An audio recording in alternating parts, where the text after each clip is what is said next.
આજ રોજ 5 જૂન એટલે વિશ્વ પર્યાવરણ દિવસ.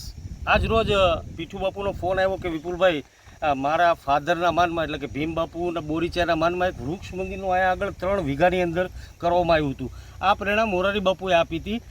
ચલાળા દાન મહારાજના વલ્કુ બાપુ શ્રી, આપણા ગુજરાતના ગવર્નર શ્રી પણ અહીંયા આગળ વૃક્ષારોપણ કરી ગયા અને દર વર્ષે અહીંયા આગળ વૃક્ષારોપણ કરીએ છીએ. માત્ર ને માત્ર પ્રાણીઓ પક્ષીઓ માટે 3 વીઘા ઉપર અહીંયા આગળ બધા ફળ ફળાવ વૃક્ષારોપણ કરીએ છીએ દર વર્ષે. અને પીઠુ બાપુ બધા પર્યાવરણ પ્રેમીઓને બોલાવે છે, ગામના આગેવાનોને બોલાવે છે અને એક સારો એવો સંદેશો આપે છે કે તમે પણ ઝાઝામાં ઝાઝા વૃક્ષારોપણ વાવો.